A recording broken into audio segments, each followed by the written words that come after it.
या भूमीला माझे प्रणाम.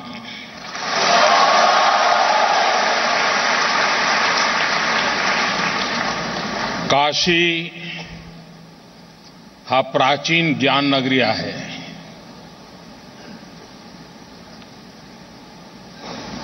नागपूर बनू शकता का?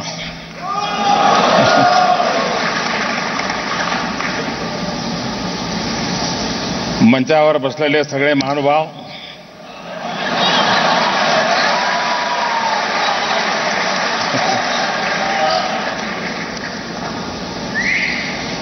आज एक साथ इतनी बड़ी लंबी सूची है, सबके नाम बोल नहीं रहा हूं, काफी लोगों ने बोल दिया, आपके याद रह गए होंगे.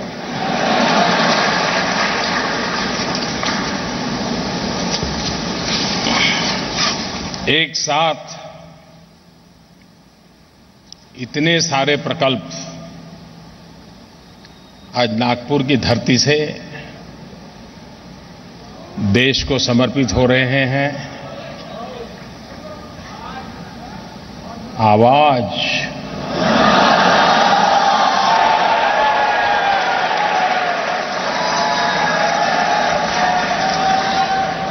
ऐकलं का?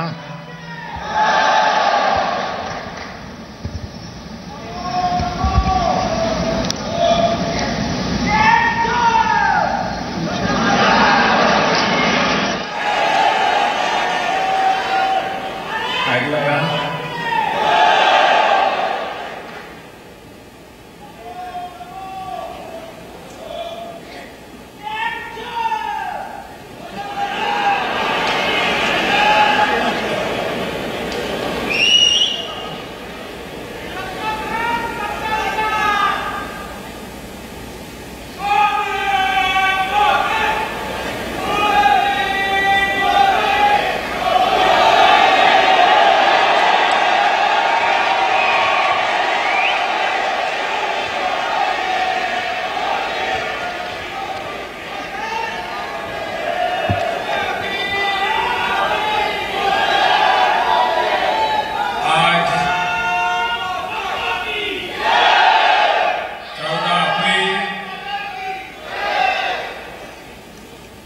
डॉक्टर बाबा साहब अम्बेडकर की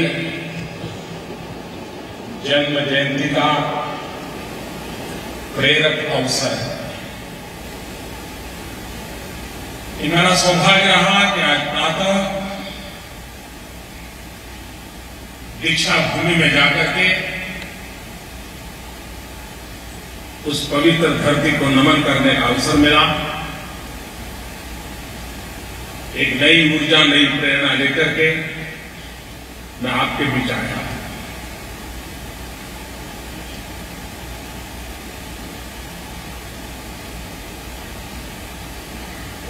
इस देश के दलित, पीड़ित, शोषित, वंचित, गांव, गरीब, किसान, हर किसी के जीवन में आजाद भारत में उनके सपनों का क्या होगा, उनकी आशा आकांक्षाओं का क्या होगा, क्या आजाद भारत में इन लोगों की भी कोई पूछ होगी कि नहीं होगी? इन सारे सवालों के जवाब भीमराव अम्बेडकर जी ने संविधान के माध्यम से देशवासियों को दिए थे, गारंटी के रूप में दिए थे.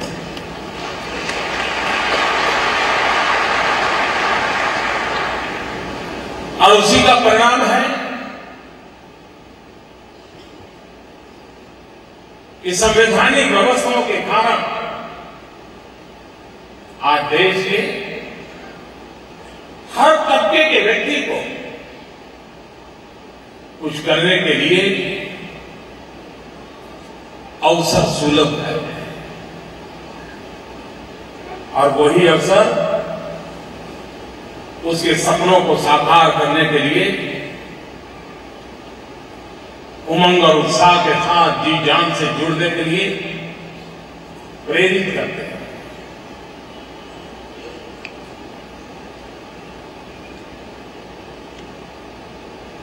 व्यक्तिगत रूप से मेरे जीवन में मैं हमेशा अनुभव करता हूं कि अभाव के बीच में पैदा होकर के भी किसी भी प्रकार के प्रभाव से प्रभावित हुए बिना, अभावों के रहते बीत हुए भी प्रभावी ढंग से जीवन की यात्रा को सफलतापूर्वक आगे बढ़ाया जा सकता है, और वो प्रेरणा बाबा साहब आंबेडकर से मिलती है।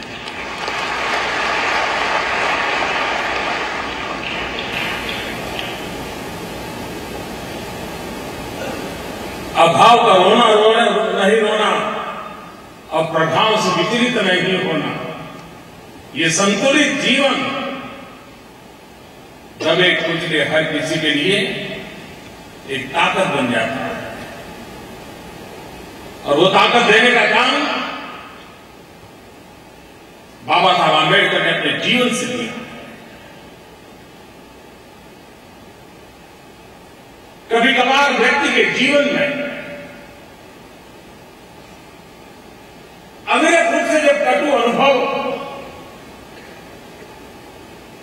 रोज की जिंदगी का हिस्सा बन जाता है, अपमानित होना, प्रताड़ित होना, तिरस्कृत होना,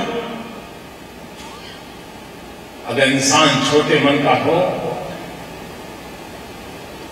तो ये चीजें घर में मन मंदिर में, मन मस्तिष्क में इस प्रकार से कटुता के रूप में भर जाता है, और मौका मिले तो कभी लगता है यार उसको दिखा दिया। ये मेरे साथ बचपन में मेरे साथ ये हुआ, स्कूल गया तो ये हुआ, नौकरी करने गया तो ये हुआ। क्या कुछ मन में नहीं हो सकता, लेकिन ये भीमराव आंबेडकर थे, इतनी बुराइयों से सामना करना पड़ा, आने नहीं दिया। बदले का भाव अंश भर भी न संविधान में कभी प्रकट हुआ, न कभी उनकी वाणी में प्रकट हुआ, न उनके कभी अधिकार क्षेत्र में प्रकट हुआ। व्यक्ति की ऊंचाई ऐसे समय कसौटी कसने के पर पता चलता है कि कैसा महानतम व्यक्तित्व होगा। हम शिवजी को जब उनकी महानता की चर्चा सुनते हैं तो कहते हैं जहर पी लिया था। बाबा साहब आंबेडकर ने जीवन में हर पल जहर पीते पीते भी हम लोगों के लिए अमृत वर्षा की थी, और इसलिए उस महापुरुष की जन्म जयंती पर, और वो भी जिस धरती पर उनका नवजन्म हुआ, उस दीक्षा भूमि पर प्रणाम करते हुए देश के चरणों में एक नई व्यवस्था देने का आज प्रयास हम कर रहे हैं।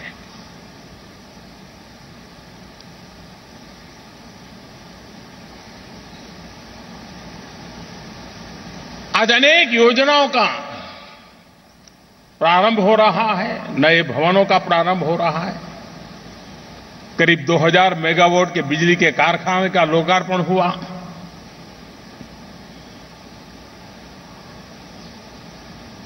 ऊर्जा वो जीवन का अटूट अंग बन गई है। विकास का कोई भी सपना ऊर्जा के अभाव में संभव नहीं होता है, और 21वीं सदी में ऊर्जा एक प्रकार से हर नागरिक का हक बन गया है। लिखित हो या न हो, बन चुका है।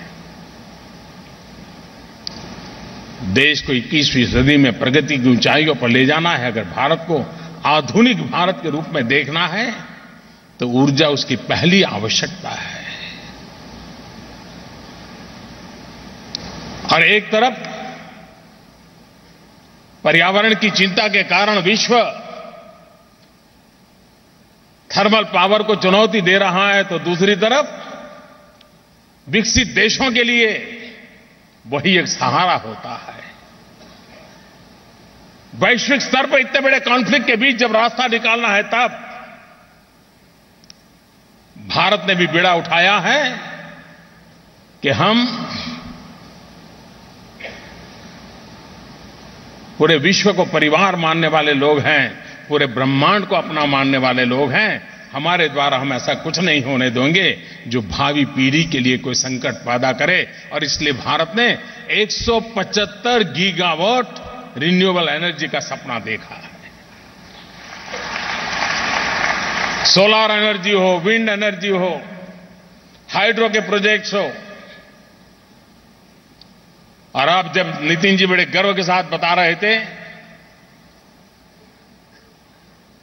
कि नागपुर वासियों का जो गंदा पानी है वो बिजली के उत्पादन में काम लाया जाता है, रिसाइकल किया जाता है, एक प्रकार से पर्यावरण के अनुकूल ये इनिशिएटिव है। मैं इसके लिए नागपुर को बधाई देता हूं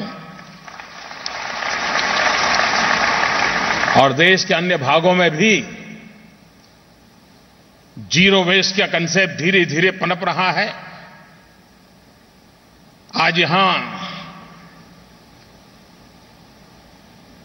आवास निर्माण का भी एक बहुत बड़ा कार्यक्रम हाथ में लिया गया, उसका भी प्रारंभ हुआ है। 2022 आजादी के 75 साल हो रहे हैं। पल भर के लिए हम 75 साल के पहले की जिंदगी की जीने का प्रयास करके देखें। हम उस कल्पना विश्व में पहुंचे 1930, 40, 50 के पहले का कालखंड, जब देश के लिए लोग जान की बाजी लगा देते थे।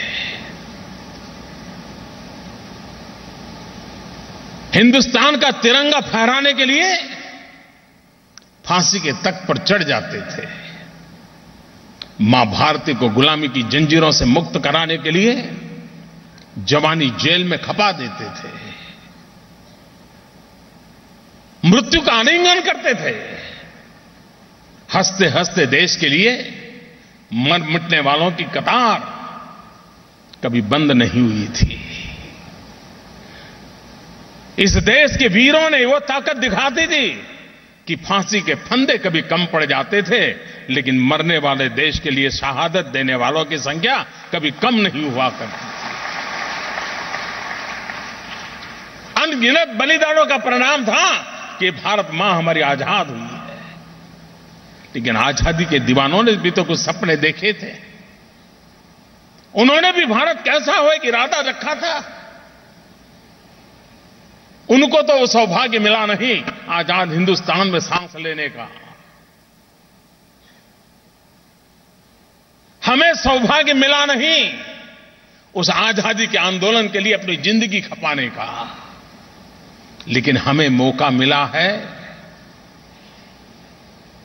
देश के लिए मरने का मौका न मिला, देश के लिए जीने का मौका मिला है।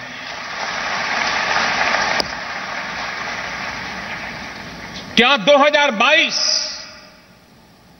जब आजादी के 75 साल हो रहे हैं, आज हम 2017 में खड़े हैं, 5 साल का समय हमारे पास है। 125 करोड़ देशवासी अगर संकल्प करें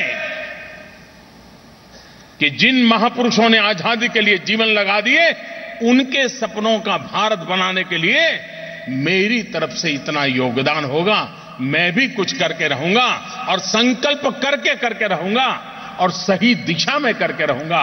मैं नहीं मानता हूं कि 2022 आते आते देश विश्व के सामने खड़े होने की ताकत के साथ खड़ा नहीं होगा, मुझे कोई आशंका नहीं। और उसमें एक सपना है हमारा,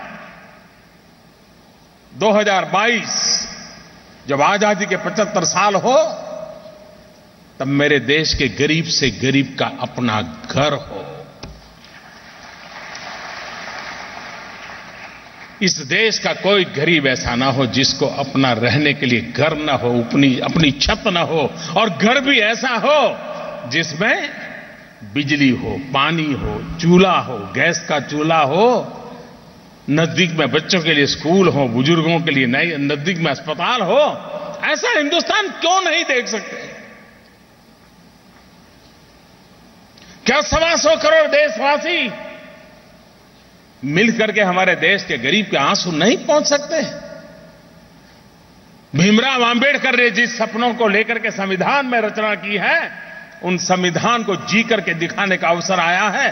हम 2022 के लिए संकल्प करें, कुछ कर गुजरने का इरादा लेकर के चल पड़े। मैं मानता हूं कि सपना पूरा होगा।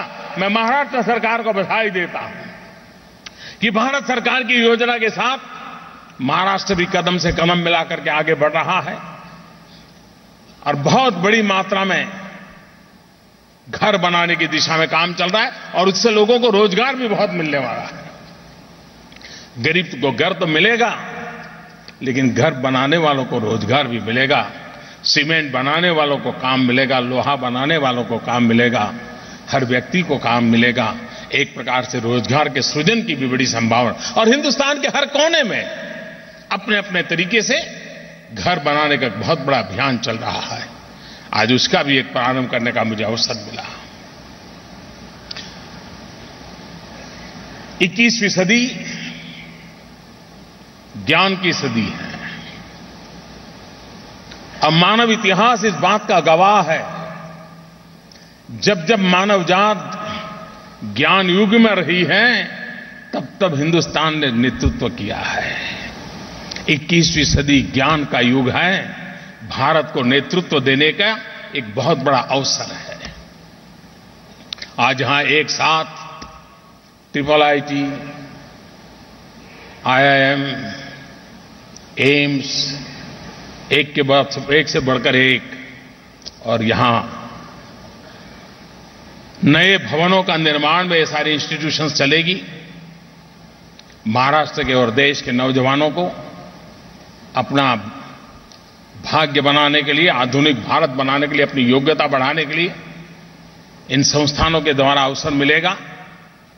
मेरी युवा पीढ़ी को बहुत बहुत शुभकामनाएं हैं। ये आज जब मैं उनको, मेरे देश की युवा पीढ़ी को ये अर्पित कर रहा हूं, मेरी उन सबको बहुत बहुत शुभकामनाएं हैं। आज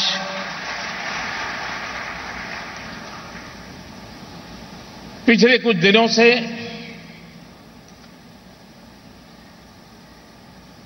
डिजिटल इंडिया की दिशा में हम काम कर रहे हैं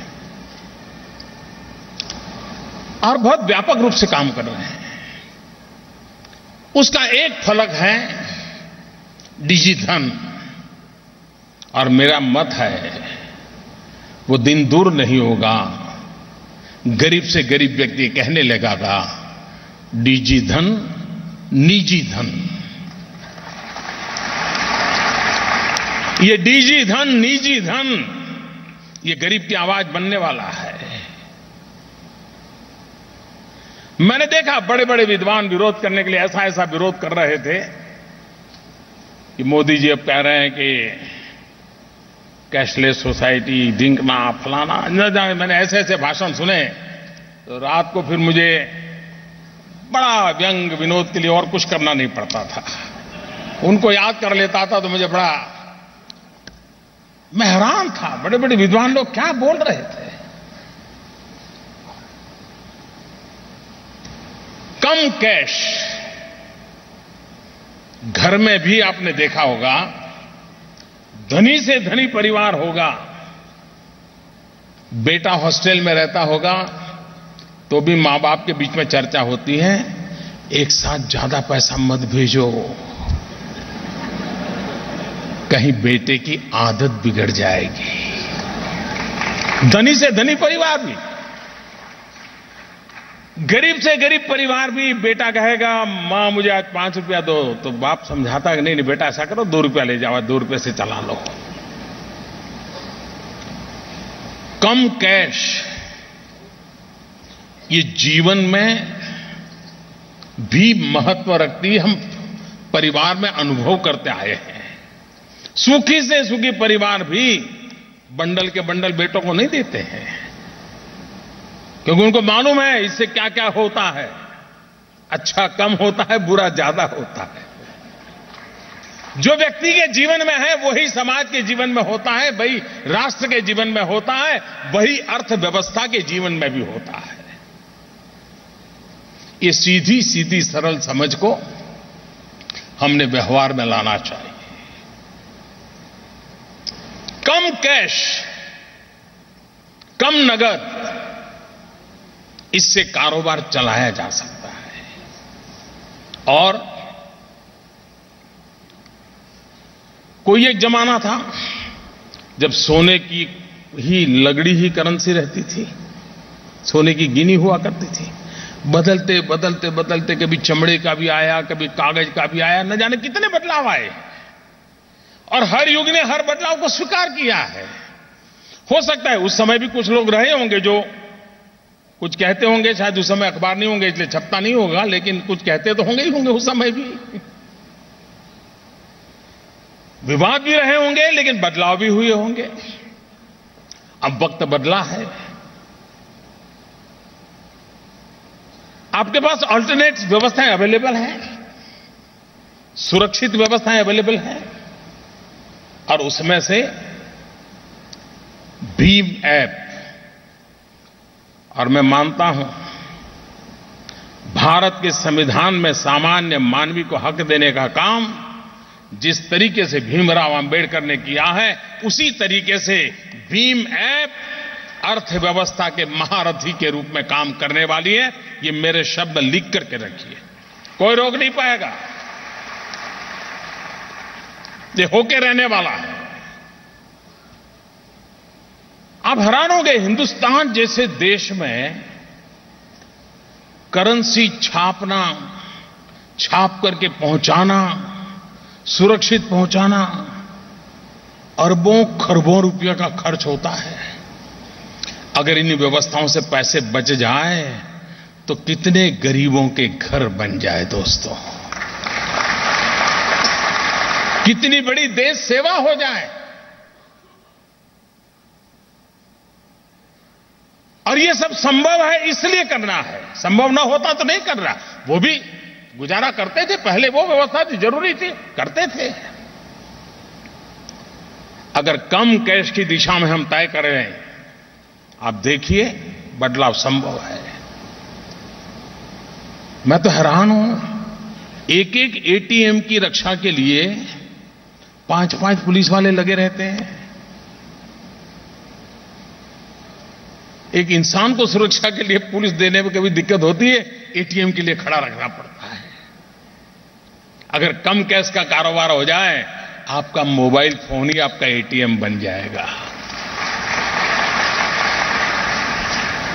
और वक्त दूर नहीं है जब premises less and paperless banking ये जीवन का हिस्सा बनने वाला है।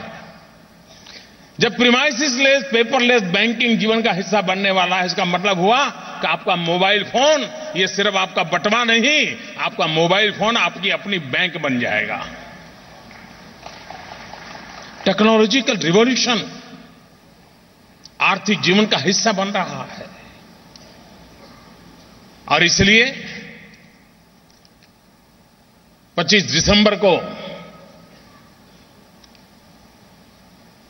जब ये डिजी धन योजना को लॉन्च किया गया था, जिस दिन लॉन्च किया था क्रिसमस की शुरुआत थी, हैप्पी क्रिसमस के साथ शुरू किया था।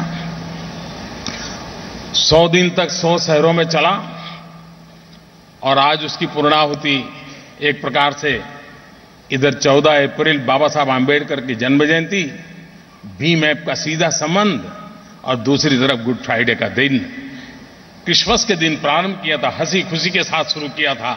यात्रा करते करते करते हम चल पड़े। आज कभी लोगों को लगता था कि जिसके पास मोबाइल फोन नहीं है क्या करेंगे। मैं पार्लियामेंट में बहुत भाषण, बड़े इंटरेस्टिंग भाषण है सब थे। देश के पास स्मार्टफोन नहीं है, टिकना नहीं है, फलाना नहीं है। हमने उनको समझाया भाई 800-1000 रुपया वाला फीचर फोन से भी गाड़ी चलती है, लेकिन हम खैर जिसको समझना नहीं उसको कैसे समझाएंगे। लेकिन अब तो आपको मोबाइल फोन की आवश्यकता नहीं है। अब आप ये नहीं पूछोगे कि क्या करेंगे, आपके पास अंगूठा तो है ना। एक जमाना था अनपढ़ होने की निशानी हुआ करती थी। युग कैसा बदल गया है, वही अंगूठा आपकी शक्ति का केंद्र बिंदु बनता जा रहा है।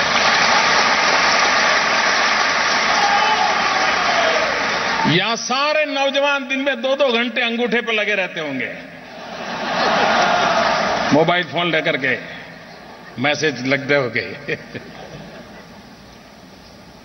टेक्नोलॉजी ने अंगूठे को ताकतवर बना दिया है। और इसलिए भीम आधार भारत गर्व कर सकता है। दुनिया के टेक्नोलॉजिकली एडवांस देश के पास भी ये व्यवस्था नहीं है जो हिंदुस्तान के पास है।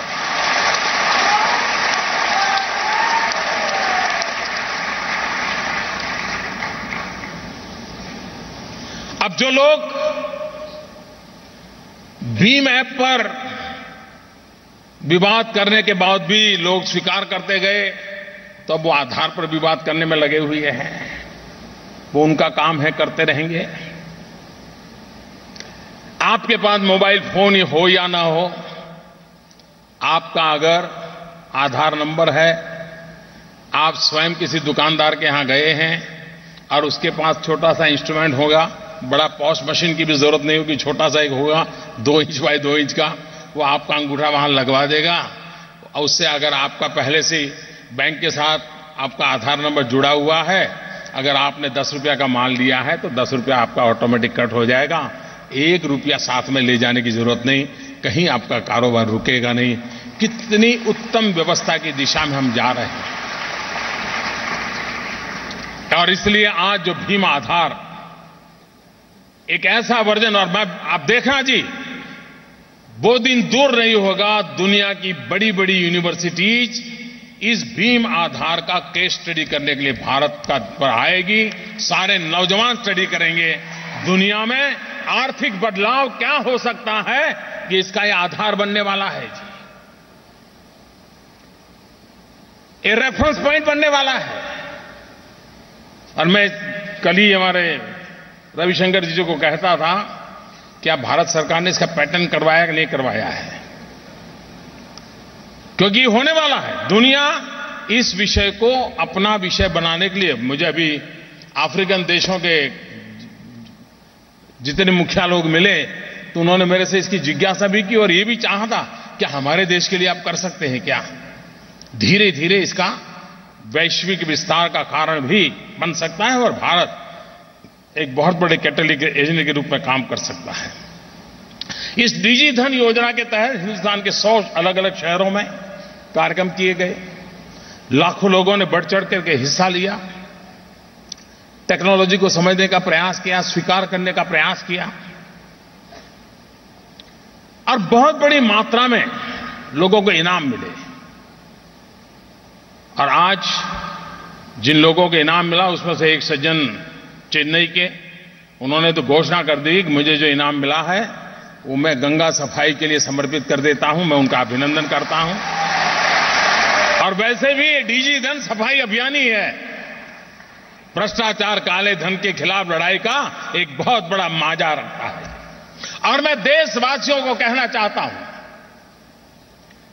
कम कैश विचार आपको पसंद आए या ना आए, कैशलेस सोसाइटी का सपना आपको अच्छा लगे या ना लगे, नोटों के बिना जिंदगी कैसे गुजरेगी आपके मन में सवाल या निशान हो या ना हो, लेकिन इस देश में कोई ऐसा इंसान नहीं होगा जिसके दिल दिमाग में भ्रष्टाचार के प्रति गुस्सा ना हो।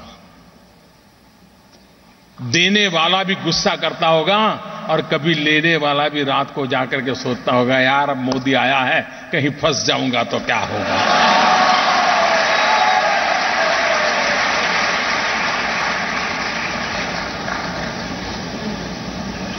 बहुत बुरा हुआ है, लेकिन आगे बुराई से बचने के लिए एक उत्तम साधन है।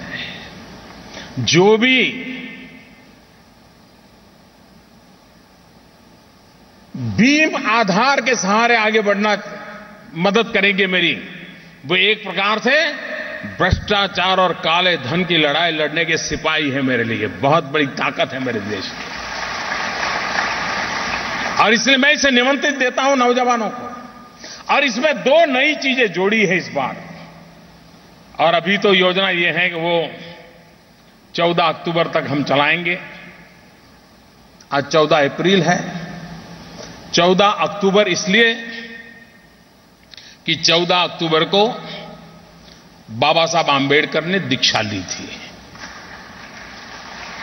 वो बाबा साहब आंबेडकर का दीक्षा का वो पवित्र अवसर था 14 अक्टूबर। और इसलिए आज 14 अप्रैल से 14 अक्टूबर तक एक विशेष योजना है। आज देखा होगा आपने, अच्छे परिवार के नौजवान भी, उनके दिमाग में भी है कि हम वैकेशन में कुछ न कुछ काम करें और खुद कमाई करें। धनी परिवार के बच्चे भी अपनी पहचान छुपा करके ऐसी जगह पे जाते हैं और ऐसे काम करते हैं, खुद को ट्रेन करना चाहते हैं। जिस सर्कल में वो पैदा हुए वहां वो मौका नहीं मिलता है। वो होटल में जाते हैं, बर्तन साफ करते हैं, चाय परोसते हैं, इस प्रकार से काम करते हैं। कई पेट्रोल पंप पे जाकर काम करते हैं। एक गर्व से जीने का आज नई पीढ़ी का दिमाग में ये चीजें आ रही है।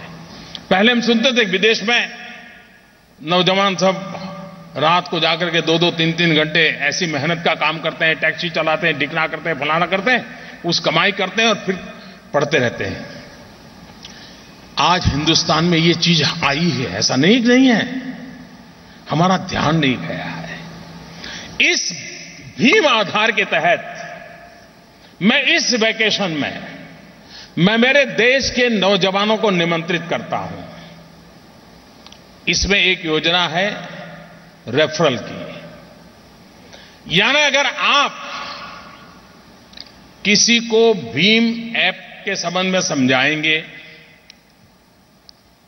किसी मर्चेंट को समझाएंगे, किसी नागरिक को समझाएंगे, उसके मोबाइल पर भीम ऐप डाउनलोड करवाएंगे और आपकी प्रेरणा से वो 3 ट्रांजैक्शन करेगा।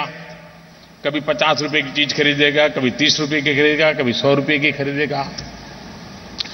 ये आपके द्वारा अगर हुआ है तो अगर आपने व्यक्ति को इसमें जोड़ा तो सरकार की तरफ से आपके खाते में 10 रुपया जमा हो जाएगा। अगर एक दिन में आप 20 लोगों को भी ये कर लें तो शाम को जेब में 200 रुपया आपके खाते में आ जाएगा। अगर वैकेशन के 3 महीना तय कर ले भाई रोज 200 रुपया कमाना है, बताइए मेरे नौजवान साथियों, ये कोई मुश्किल काम है क्या आपके लिए? सामने से कोई लेना देना नहीं, उसको सिर्फ सिखाना है, समझाना है। और जो व्यापारी अपने दुकान पर भीम ऐप को लागू करेगा, कारोबार उससे शुरू करेगा, तो उसको जो उसके मिनिमम जो रैंक होगा उतना करेगा तो उसको 25 रुपया मिलेगा, उसके खाते में 25 रुपया जमा होगा। यानी जिसको आप समझाना है उसको समझा सकते हैं कि देख मुझे तो 10 मिल रहा लेकिन तेरे को 25 मिलने वाला है। और यह योजना 14 अक्टूबर तक चलेगी। बाबा साहब आंबेडकर का दीक्षा प्राप्त करने वाला दिवस था वो। 6 महीने हमारे पास है। हर नौजवान इस वेकेशन में 10,000 15,000 रुपये आराम से कमा सकता है। और आप भ्रष्टाचार के खिलाफ की लड़ाई जीतने के लिए मेरे सबसे बड़े मददगार बन जाएंगे। और इसलिए मैं आपको निमंत्रण देता हूं कि इस योजना में उसकी बारीकी जो लिखित होगी वही फाइनल। मैं समझाने के लिए थोड़ा प्लस माइनस बोल रहा हूं, लेकिन जब आप लिखित पढ़ेंगे तो पक्की योजना आपको समझ आ जाएगी।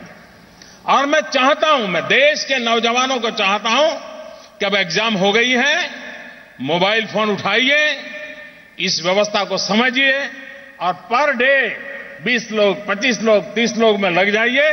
आप शाम को 200-300 रुपया कमा करके घर चले जाएंगे और पूरे वैकेशन में आप करेंगे। अगली साल के आपकी खर्च का, पढ़ाई का पॉकेट खर्च अपने आप निकल जाएगा। कभी गरीब मां बाप के पास से 1 रुपया मांगने की जरूरत नहीं पड़ेगी। ये रिवॉल्यूशन लाने का प्रयास है।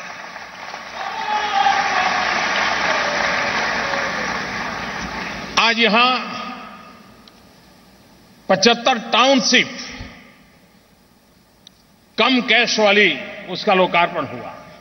इसका मतलब यह हुआ कि जहां पर टाउनशिप में लोग रहते हैं, अलग अलग, कई फर्टिलाइजर कंपनियों की टाउनशिप है, कई रेलवे वालों की टाउनशिप है, कई फौज वालों की टाउनशिप है, ऐसी 75 ने पूरी तरह अपने आप को कम कैश वाला किया है। तो जब मैंने इसकी पहली एक टाउनशिप कम कैश वाली बनी तो मैं उसका प्रेजेंटेशन ले रहा था।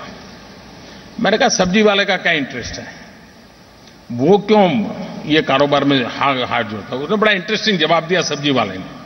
उसने कहा पहले ये जो टाउनशिप में ही मैं बेचने के लिए फुटपाथ पर बैठता हूं, सब्जी बेचता हूं, तो जो महिलाएं सब्जी खरीदने आती है, अगर बिल बन गया 25 रुपया 80 पैसा, तो कहती थी लो 25 रुपया ले लो, चलो चल जाएगा। वो 80 पैसे नहीं देती थी। कितनी भी अमीर परिवार की महिला हो, बड़े से बड़े बाबू की पत्नी हो, लेकिन 80 पैसा नहीं देती थी। ले लो 25 रुपया है, ठीक है, चलो छूटा छोड़ दो। बोले इसके कारण क्या हुआ है, मुझे पूरा 25 रुपया 80 पैसा मिलता है। और बोले शाम को जो मेरा 15-20 रुपया कम पड़ जाता था, अब मेरा 15-20 रुपया मेरी एक्स्ट्रा इनकम ऐसे ही हो गई है। अब देखिए कितना फायदा एक गरीब आदमी ने अपने में से ढूंढ लिया। लेकिन ये 75 टाउनशिप एक अच्छी शुरुआत है, लेकिन हम लोगों की कोशिश रहनी चाहिए कि हम कम कैश की ओर देश को ले चले, हम इसमें योगदान दें। और ये जो रिवॉल्यूशन हो रहा है उसके हम स्वयं एक सिपाही बने, उस बात को हम आगे बढ़ाएं। मुझे विश्वास है कि आज जिन लोगों को इनाम मिला है, और इतने कार्यकाल में करीब 250 करोड़ रुपए से ज्यादा इनाम मिले हैं, वे इनाम प्राप्त कर करके संतोष न माने। हजारों की तादाद में नागरिकों को इनाम मिला है, वे भी इसके एम्बेसडर बने, वे भी इस काम को आगे बढ़ाएं। ये देश में परिवर्तन लाने का नागरिकों की मदद से होने वाला एक बहुत बड़ा सफल अभियान है। मैं रविशंकर जी और उनके विभाग की पूरी टीम को और नीति आयोग को बड़ी बधाई देता हूं कि फुल प्रूफ टेक्नोलॉजी के लिए उन्होंने भरसक कोशिश की। दुनिया में जितने प्रकार की टेक्नोलॉजी में इनोवेशंस हुए हैं, इन सारी चीजों का स्टडी किया और उसमें से उत्तम भारत में क्या हो सकता है, भारत के सामान्य मानवी को, गरीब से गरीब व्यक्ति भी इसको अपने कारोबार से चला सके, इतना यूजर फ्रेंडली, विश्वस्त ये व्यवस्था विकसित हुई है।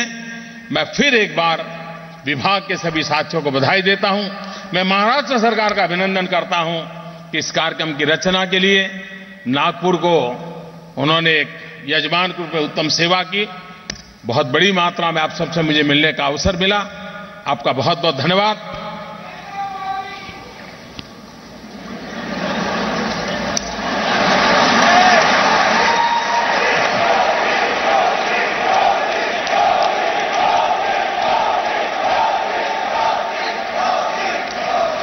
चले दोस्तों, बराबर। बहुत बहुत आभार माननीय प्रधानमंत्री। भीम ऐप से लोगों को जोड़िए और पैसे कमाइए, ये एक नई स्कीम की शुरुआत की है प्रधानमंत्री मोदी ने। नागपुर में वो संबोधित कर रहे थे। और भीम आधार स्कीम, इसको उन्होंने बताया कि देश के टेक्नोलॉजिकली जो एडवांस देश हैं उनके पास भी ये व्यवस्था नहीं है, जो कि अर्थव्यवस्था का आधार बनेगी आने वाले दिनों में। और भीम ऐप से अगर आप एक शख्स को जोड़ते हैं तो उसके लिए आपको 10 रुपए मिलेंगे। भीम ऐप से लेन देन करने पर व्यापारी को 25 रुपए मिलेंगे। तो वो आह्वान कर रहे हैं युवाओं से कि ज्यादा से ज्यादा लोगों को भीम ऐप से जोड़ा जाए और 2022 तक इस देश की तस्वीर बदल दी जाएगी। ये विश्वास भी, ये भरोसा भी प्रधानमंत्री मोदी ने जगाया है नागपुर में।